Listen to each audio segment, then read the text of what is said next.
Welcome back. It's time for Media Watch with James Creedon. James, hello. Good evening, Nadia. The Olympics are over, but some images are staying with us.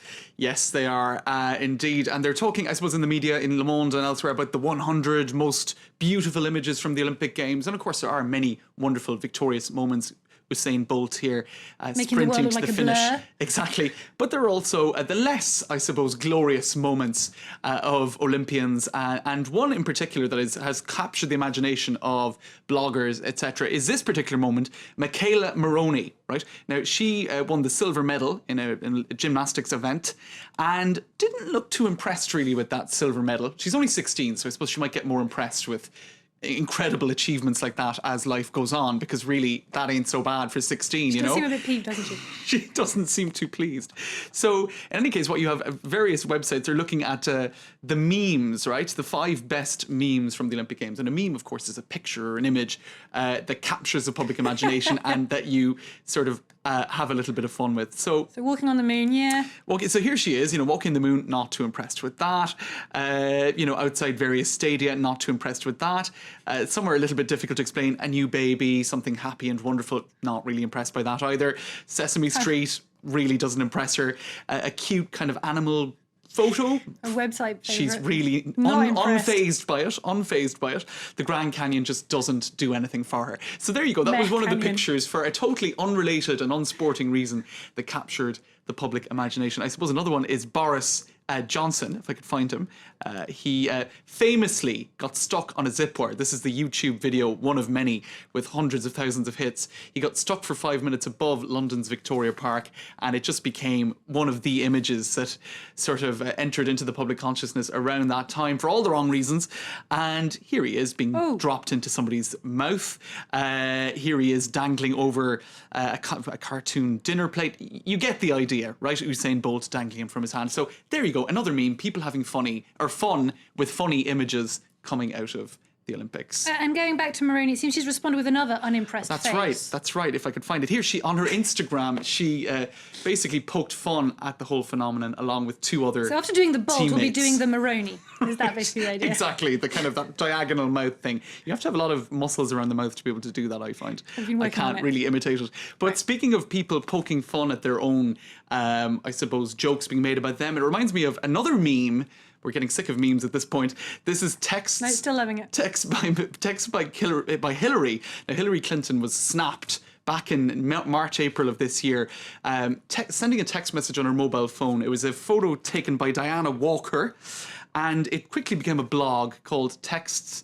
What was it? Text from Hillary Clinton. So imagining scenarios about what she could be saying, etc., etc. Here's Obama and Biden. She's going to love the new Justin Bieber video, and here she is responding. The point being, right, I'm in a very long and convoluted way, I'm getting to it. She inserted herself into the joke by actually texting a photo of herself to the creators of that blog and making fun of it, which is actually very good PR. And it seems that Michaela Moroni understands that too, because she is making fun of the meme about herself. Right. Now, to France's handball team, they celebrated in an unrestrained manner, didn't they? That's right. Now, this was yesterday. It was in London after they got the Olympic gold. Let's take a look at these pictures. This was on L'Equipe TV, right? Now, they had a few drinks, I think, in celebration of their gold medal. But really, did they have to go this far? Although it's easy to pack up now. They can come home. It was a temporary set, but I think it probably cost a little bit of money, and maybe they might have liked to hold on to it for another sporting event outside of Paris. I don't know. But in any case, the presenter was a little bit shocked and asked for the producers to go to an ad break. But as you can see, they didn't quite get there in time. Now, it's not the only reason that attention was drawn to the handballers yesterday. Let's take a look at another interview that they gave to BFM TV, a rolling news channel here in France.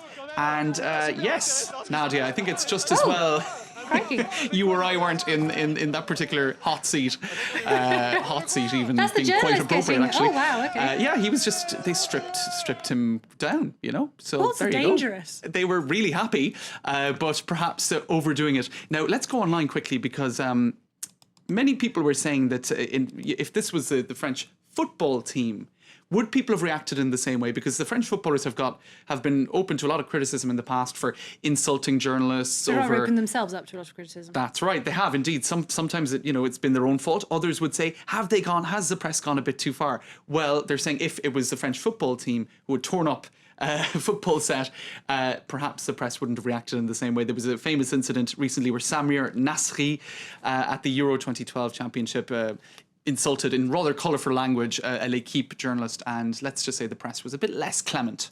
I suppose if it's done with a smile, it's a bit different. That's true. François Hollande's 58th birthday was yesterday, so happy birthday to him +1. Yes. Internet users wished him well. At least they marked the occasion online. That's right. You said it, happy birthday to you, but actually it's hashtag happy birthday to mu. On Twitter. Now, we'll have to explain that. We'll have to unpack that.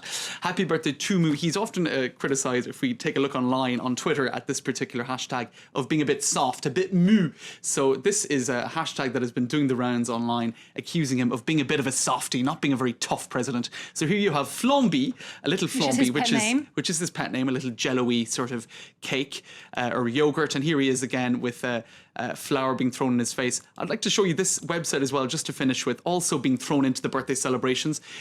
François Ta Cravate, somebody who had enough time to put together a whole website of photos where his tie is off. De travers. Is off. Off. So there you go. That's him with Andorran political leaders. leaders. Show us another one. Is there another moment with the tie down?